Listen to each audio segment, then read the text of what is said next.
Bismillahirrahmanirrahim. Assalamualaikum warahmatullahi taala wabarakatuh. Salam sejahtera dan selamat petang kepada seluruh rakyat Malaysia. Bersama dengan saya petang ini adalah Datuk Dr. Chong Chi Kiong, Dr. Nur Hayati Rusli, Dr. Hisham Shah dan Datuk Dr. Nur Hizan. Kementerian Kesihatan Malaysia ingin memaklumkan bahawa terdapat 21 kes yang telah pulih dan dibenarkan discharge pada hari ini.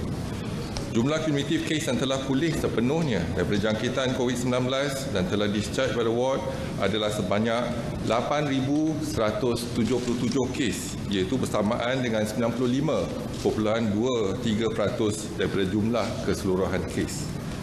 Sehingga 22 Jun 2020 jam 12 tengah hari, terdapat 15 kes baru yang telah dilaporkan. Ini menjadikan jumlah kes positif COVID-19 di Malaysia adalah sebanyak 8,587 kes. Oleh itu, jumlah kes aktif dengan keboleh jangkitan COVID-19 adalah 289 kes dan mereka telah diasingkan dan diberi rawatan di hospital. Ingin dimaklumkan daripada kes baru yang dilaporkan hari ini, 2 kes adalah kes import yang mendapat jangkitan di luar negara di mana mereka adalah warga negara Malaysia. Tiada kes penularan di dalam negara di kalangan warga negara. Kesemua 13 kes penularan di dalam negara adalah di kalangan bukan warga negara. Perincian kes jangkitan dalam negara iaitu 13 kes di kalangan bukan warga negara adalah seperti berikut. Di Selangor, 1 kes saringan sebelum pembedahan di Hospital Selayang. Di Negeri Sembilan ada 12 kes saringan dan ujian ulangan untuk kluster pedas. Status terkini kluster ini akan diperincikan di bawah. Sehingga kini sebanyak 2 kes positif COVID-19 sedang dirawat di unit rawatan rapi dan tiada kes yang memerlukan bantuan pernafasan. Adalah dimaklumkan bahawa tiada pertambahan kes kematian berkaitan dengan COVID-19 dilaporkan pada hari ini. Justru jumlah kumulatif kes kematian COVID-19 di Malaysia adalah kekal sebanyak 121 kes, iaitu bersamaan dengan 1.41% daripada jumlah keseluruhan kes. Perincian status terkini kluster pedas sehingga 22 Jun 2020 jam 12 tengah hari, sebanyak 316 kes positif telah dilaporkan di kluster ini. Daripada jumlah 957 sampel, iaitu 844 kontak rapat di tempat kerja dan 113 ahli keluarga. Kes-kes positif kluster ini melibatkan 14 kes di kalangan warga Malaysia dan 302 kes di kalangan bukan warga negara, iaitu 163 kes warga Nepal, 67 kes warga Bangladesh, 35 kes warga Myanmar, 31 kes warga Indonesia, 4 kes warga India, 1 kes warga Vietnam dan 1 kes warga Kemboja. Mengimbas kembali, kluster ini telah bermula di kalangan pekerja warga negara Malaysia dan kemudiannya berjangkit serta menular di kalangan pekerja bukan warga negara. Seperti yang dimaklumkan sebelum ini, situasi tempat kediaman yang sesak dan sempit bagi golongan bukan warga negara sememangnya merupakan faktor utama di kalangan mereka. Susulan itu, pekerja yang terlibat dan terdedah kepada kluster ini telah pun diasingkan di pusat kuarantin. Mereka adalah terasing daripada masyarakat dan tidak memberi risiko kepada umum. Ingin dimaklumkan bahawa kes-kes positif baru kluster ini, iaitu 12 kes pada hari ini, telah dikesan hasil daripada saringan ulangan COVID-19 dalam tempoh mereka di pusat kuarantin, iaitu melibatkan 4 adalah warga Bangladesh, 3 warga Indonesia, 2 warga Nepal, 2 Myanmar dan 1 warga Kemboja. Walaupun semakin banyak kawasan di negara kini bertukar menjadi zon hijau dan zon kuning, namun Kementerian Kesihatan Malaysia ingin mengingatkan masyarakat bahawa kes COVID-19 masih berada dalam kalangan komuniti kita. Justru aktiviti surveillance di komuniti akan diteruskan untuk mengesan kes-kes COVID-19. Masyarakat diseru supaya mengamalkan kawalan kendiri dan jalankan tanggungjawab sosial pada setiap masa.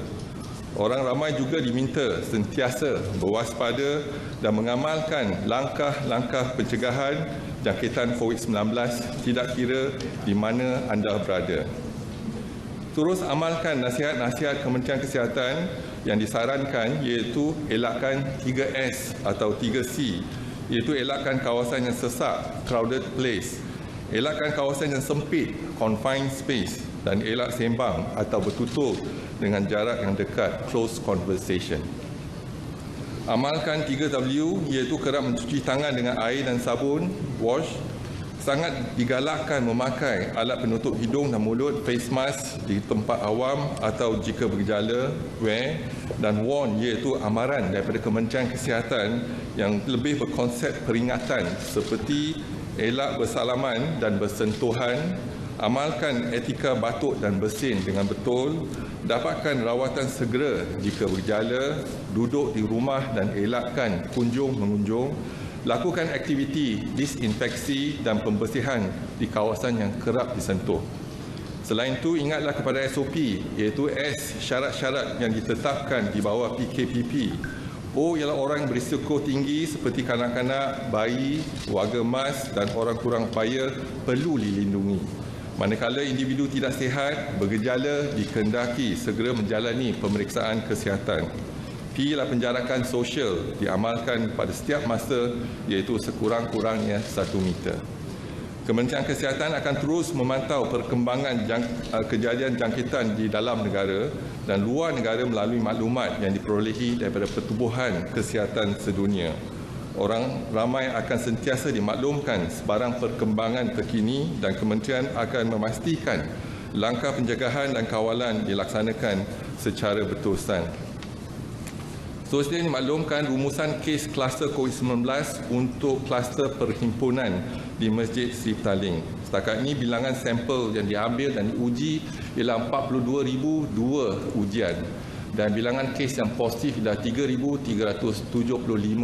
Kes yang masih aktif telah berkurangan kepada 9 kes.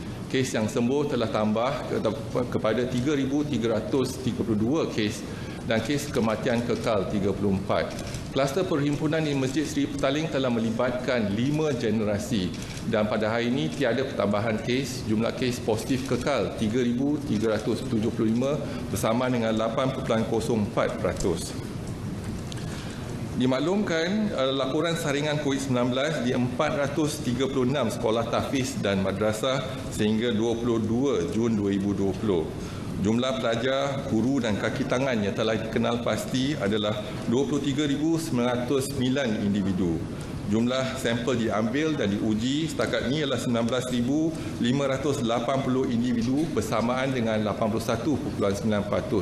Jumlah kes yang positif ialah 729 kes bersama dengan 3.7%.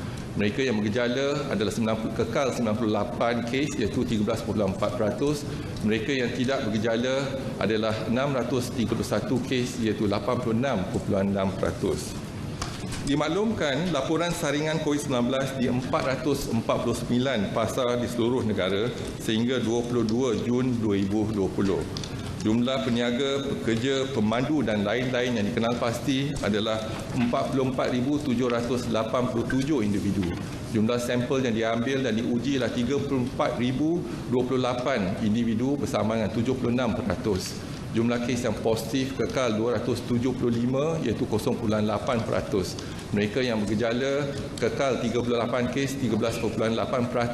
Mereka yang positif dan tidak bergejala kekal 237 bersama dengan 86.2%. Dimaklumkan laporan saringan COVID-19 di 425 pusat jagaan warga emas sehingga 22 Jun 2020. Jumlah penghuni, penjaga dan kaki tangan yang telah dikenal pasti adalah 18,212 individu. Jumlah sampel diambil dan diuji adalah 16,361 bersama dengan 89.8%. Jumlah kes yang positif ialah 30 bersama dengan 0.2%. Mereka yang bergejala dan positif adalah 5 kes iaitu 16.7%. Mereka yang positif dan tidak bergejala adalah 25 kes iaitu 83.3%. Laporan rakyat Malaysia dan pemastautin tetap yang pulang dari luar negara sejak 3 April sehingga 22 Jun 2020 dan dikesan positif COVID-19 adalah sejumlah 605 kes.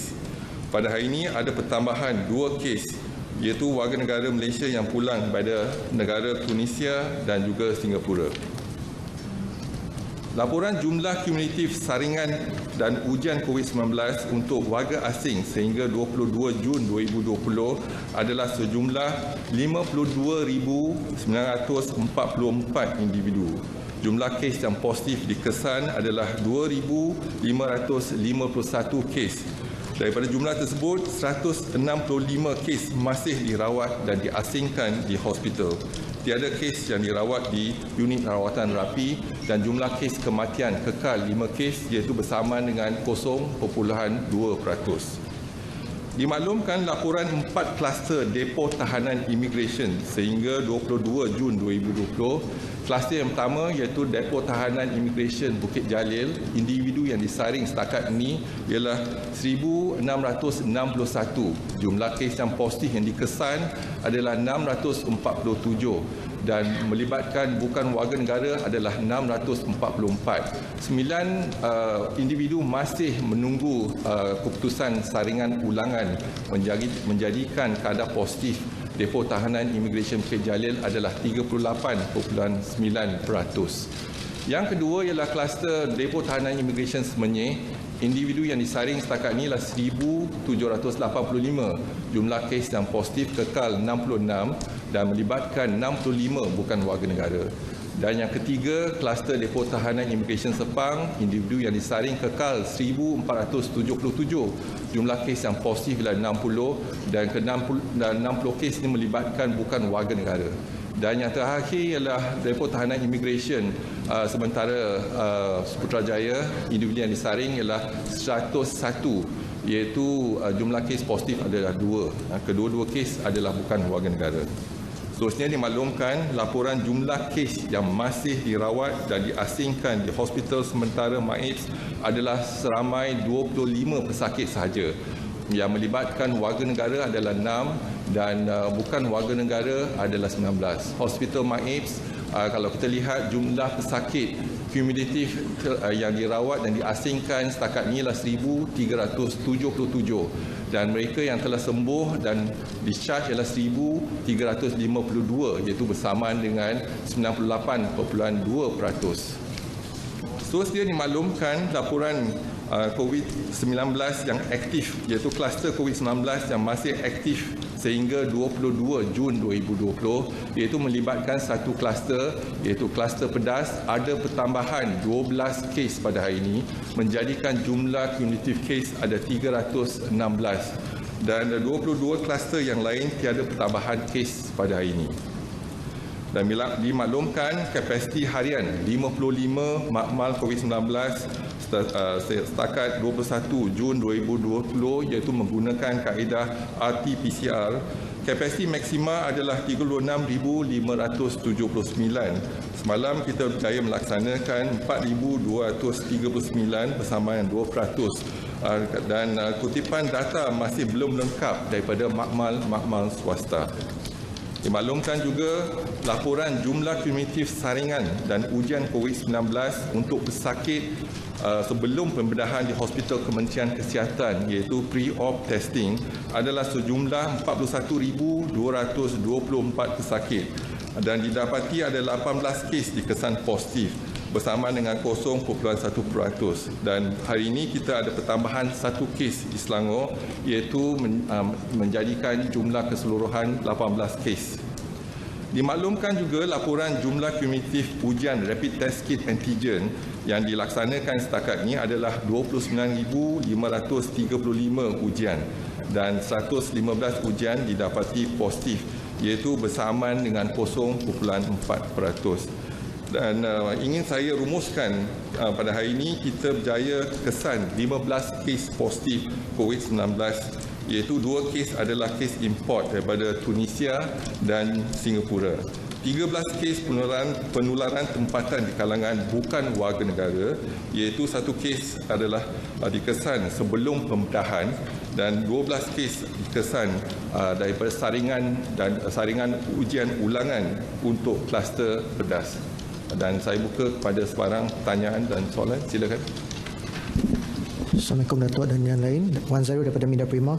Datuk, boleh tahu bila lawatan wad boleh dibenarkan sekurang-kurangnya kepada keluarga terdekat? Terima kasih. Terima kasih. Setakat ini kita masih memperketatkan lawatan untuk mereka yang ingin menziarah di hospital kerana kita dapati di hospital banyak jangkitan. Jadi mereka yang datang kita nasihatkan jangan bawa kanak-kanak untuk datang ke hospital. Mereka yang datang pun akan disaring di hospital, pastikan mereka tak ada gejala dan sebagainya. Jadi sekarang ni masih kita belum lagi buka kepada orang ramai, tetapi hanya mereka yang telah dikenal pasti, contohnya ada pesakit yang tenat, baru kita benarkan. Salam untuk saya daripada Malaysia Gazette. Soalan saya adalah bagaimana pemantauan KKM terhadap pesakit COVID-19 yang sebelum ini serius tetapi sudah sembuh, dan adakah KKM mengesan mereka yang mengalami kesan kerosakan paru-paru jangka panjang? Sekian. Terima kasih. Kalau kita lihat pesakit kita adalah kenal pasti 8,587 kes yang positif, dan kita ada rawatan susulan untuk kita melihat. Dan juga kita kenal pasti kebanyakan kes kita ialah kes pada peringkat kategori 1 dan 2, iaitu hampir 85%. Dan apa yang kita kena pantau ialah kes-kes yang kategori 4 dan 5. Dan kalau mereka ada kerosakan, contohnya paru-paru, akan dikesan sebelum ataupun sebelum mereka didischarge atau menggunakan kaedah imbasan, iaitu CT scan dan juga ataupun chest x-ray untuk melihat consolidation ataupun daripada komplikasi pneumonia tersebut. Jadi kita akan memantau mereka, dan sekarang ini juga ada mungkin kita akan laksanakan satu kajian juga melihat pada respon antibody tersebut, kerana mereka telah dijangkiti, dan apabila mereka dijangkiti ada respon antibody. Ada laporan mengatakan antibody tidak berkekalan, berarti dia hanya dalam tempoh 3 bulan saja. Jadi kita perlu pantau dan lihat kajian kita, melihat pada pesakit dalam follow up kita sama ada mereka masih ada antibody tersebut ataupun tidak. Jadi inilah satu kajian yang telah kita bincangkan dan mungkin kita akan laksanakan dalam tempoh terdekat. Assalamualaikum Datuk, Aisyah daripada Bernama. Jadi saya boleh Datuk berikan update tentang kluster Labu Sepang, adakah KKM sudah mengenal pasti punca jangkitan, dan adakah kemungkinan kawasan tersebut akan dikenakan PKPD atau PKPD pentadbiran? Setakat ni yang kluster Kampung Labu Lanjut yang kita telah kenal pasti ada jangkitan iaitu melibatkan 5 kes, 5 kes, dan kita telah masih menjalankan siasatan, dan kita telah kenal pasti 29 kontak rapat, iaitu 5 kes, seorang kes indeks dan menjangkiti ahli keluarga tersebut. Jadi masih kita menjalankan siasatan, tetapi tak ada kes yang kita kesan positif selain pada keluarga tersebut. Apa yang pasti ialah kita rasa kita tak perlu untuk melaksanakan SEMCO ataupun MCO ataupun enhance MCO di kawasan tersebut, membadai dengan kita menjalankan saringan. Datuk Seri, ini susulan kenyataan KKM sendiri bahawa Malaysia akan membuka pintu sempadan antarabangsa kepada 6 negara yang dikategorikan sebagai zon hijau, iaitu Singapura, Brunei, Australia, New Zealand, Jepun dan Korea Selatan. Satu, bagaimana kategori zon hijau itu diberikan? Adakah merujuk kepada WHO atau mana-mana badan? Keduanya, perbincangan setakat ini di tahap mana dan negara mana saja yang sudah bersetuju? Setakat ini kita melaksanakan perbincangan bersama dengan pelbagai agensi dan negara berkenaan, tetapi masih peringkat yang awal. Kita masih belum dapat persetujuan dua negara, iaitu kita kena pastikan mutual dan reciprocal dua-dua negara.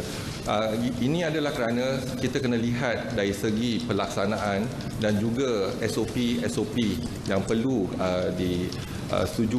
dipersetujui oleh dua pihak. Pada peringkat ini kita hanya melaksanakan perbincangan dulu dan kita juga kena pasti ada beberapa negara lagi, tetapi kita harap kita dapat mencapai kata persetujuan bersama dengan Singapura dan juga Brunei, tapi masih dalam peringkat yang awal. Jadi kerjasama antara dua negara penting, dan juga sekarang ni perbincangan bukan hanya melibatkan Kementerian Kesihatan tetapi juga melibatkan Kementerian Luar Negara dan sebagainya. Jadi pasukan kerajaan telah pun berbincang, tetapi kita masih belum mencapai kata persetujuan.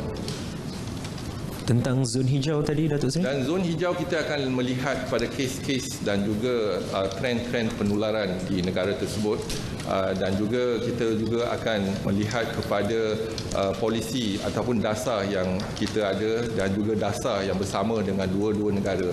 Kalau dasar kita dalam sehaluan, jadi kita boleh mendapatkan kata sepakat dan juga persetujuan. Jadi setakat ini kita masih dalam peringkat yang awal, dan juga kita lihat pada negara-negara yang lain juga, bukan hanya 6 negara ini tetapi negara-negara lain.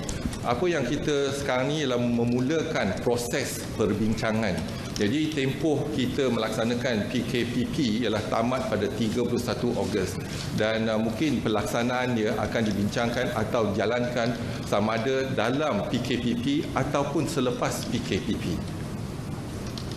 Cuma saya perlukan klarifikasi daripada Datuk Seri sendiri tentang zon hijau itu. Siapa yang mengkategorikan? Zon hijau akan dikenalpasti oleh Kementerian Kesihatan. Jadi kita akan melihat kepada penularan kes jangkitan sama ada dalam negara ataupun jangkitan daripada warga asing contohnya, dan juga kita akan kenalpasti trend-trend dalam tempoh yang terdekat. Assalamualaikum Datuk. Haris Muhammad dari Malaysia Kini. Saya ada 3 soalan, Datuk. Pertama sekali berkenaan hydroxychloroquine. Sebelum ini Datuk ada beberapa kali menyatakan bahawa hydroxychloroquine ini boleh mengurangkan progres penyakit terutama daripada stage 4 to stage 5. Tapi semalam Hospital Sungai Buloh ketua bahagian medical kata bahawa preliminary conclusion daripada data dikumpul daripada 586 pesakit menunjukkan tidak ada significant difference daripada yang ni. Itu satu. Yang kedua adalah berkenaan kes kematian COVID-19 di dalam tahanan immigration. Sebelumnya immigration menyatakan bahawa pesakit ini telah discharge daripada MAEX dan telah kembali ke depo tahanan immigration Bukit Jalil. Dan ini adalah beberapa hari sahaja sebelum pesakit ini ditemui unconscious lah. Jadi adakah sebenarnya KKM telah melepaskan pesakit ini too early? Dan yang ketiga berkenaan RTK, kalau lihat kapasiti adalah 36,571, tapi semalam kita hanya laksanakan 4,239 walaupun masih lagi pending daripada hospital-hospital swasta. Tapi kenapa 4,000 ni macam agak rendah? Mengapakah agak rendah jumlah test? Terima kasih. Okey, terima kasih. Jadi kalau kita lihat, saya jawab dulu soalan yang ketiga, iaitu laporan postmortem tersebut. Kalau kita lihat pesakit tersebut memang betul masuk ke hospital MAEX dan pesakit tersebut tidak ada gejala. Tetapi ada komorbiditi yang tinggi, kencing manis dah tinggi dan sebagainya. Dan jadi pesakit tersebut semasa dirawat di hospital MAEX adalah sihat dan tak ada gejala. Dan selepas kita pantau untuk tempoh tertentu, jadi kita telah pun dischargekan pasien tersebut sebab tak ada gejala dan telah pulih. Tetapi kita sekarang ni telah laksanakan postmortem, dan kita dapati ada kesan-kesan iaitu consolidation dalam kesan samping daripada jangkitan radang paru-paru, dan juga mungkin ada sebab-sebab lain kematian iaitu mungkin jangkitan kuman dan sebagainya. Jadi sekarang ni kita dalam laksanakan swab untuk bakteria dan sebagainya, kita hantar ke makmal, kita tunggu keputusan tersebut. Jadi faktor dia, punca kematian tu yang kita kena pastikan. Mungkin COVID dia positif, tetapi punca kematian mungkin bukan COVID. Jadi sehingga kita dapat laporan yang rasmi pada Jabatan Forensik, baru kita boleh maklumkan punca kematian. Yang tu yang pertama. Yang kedua, kalau kita lihat daripada angka iaitu makmal, kita ada 55 makmal. Dan makmal-makmal swasta, kapasiti dia ada 20,000. Dan semalam mereka kita catatkan ialah 2,000 je kalau makmal tersebut yang melaksanakan, berarti mereka laksanakan 10% je. Jadi mungkin mereka telah laksanakan, tetapi data dia tak beri kat Kementerian Kesihatan. Jadi mungkin sebab itulah data kita masih rendah, itu 4,000. Tetapi kekurangan ialah 20,000 kapasiti ialah daripada makmal swasta, mereka laksanakan 2,000, jadi ada 18,000. Mungkin data tu tak dapat kat Kementerian Kesihatan. Jadi itu sebab saya katakan data tak lengkap. Dan yang soalan yang pertama iaitu obat hidrochloroquine. Obat ini bukan obat yang baru, iaitu obat yang telah kita guna pakai untuk tempoh 40 tahun untuk penyakit malaria dan sebagainya. Tetapi untuk rawatan COVID, iaitu kita gunakan off-label, iaitu tak ada lagi data yang mengatakan obat ini boleh dipakai. Jadi kita menggunakan obat ini dengan off-label, iaitu tidak ada indikasi untuk penggunaan untuk penyakit ataupun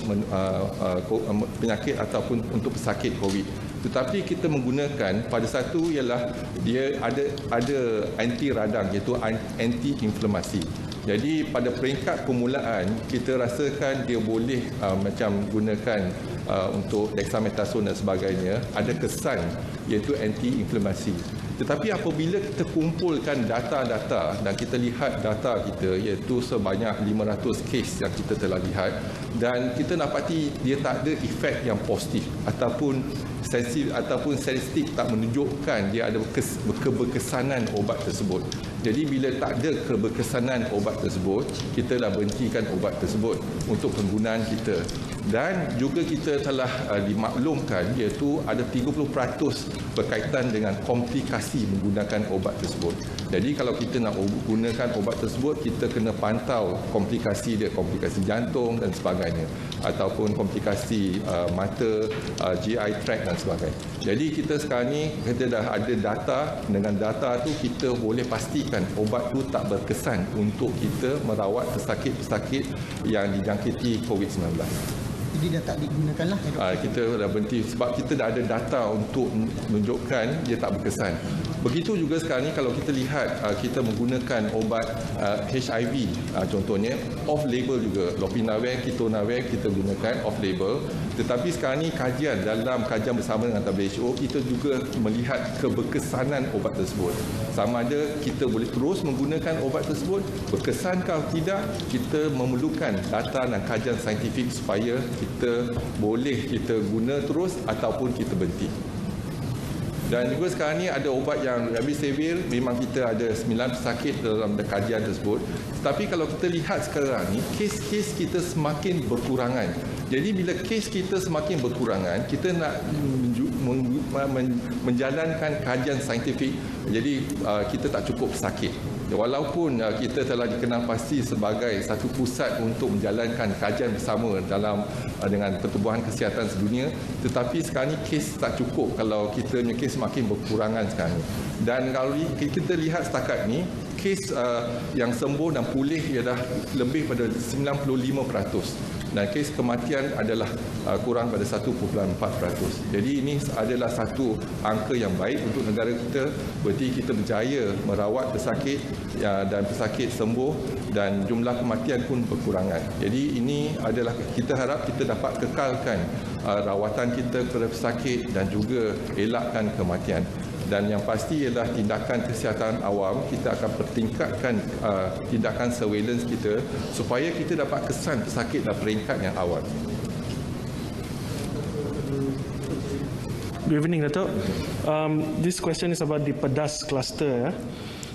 Could you update us a bit more on the background of this cluster? And I think, correct me if I'm wrong, this is currently the biggest active cluster in the country at the moment. And we keep seeing new cases every day. Today we have 12. So is there a cause for concern?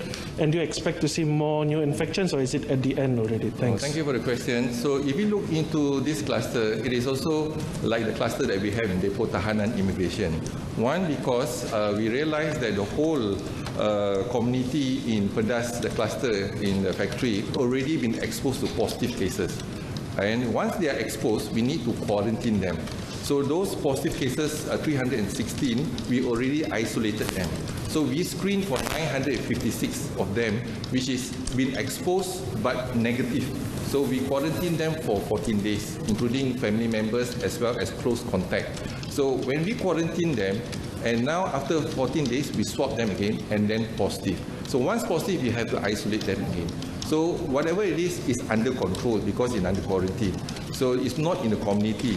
So, but more importantly is that we need to isolate them and then treat them, and at least for 14 days. So we are doing that, and hopefully we can actually end this cluster as soon as possible.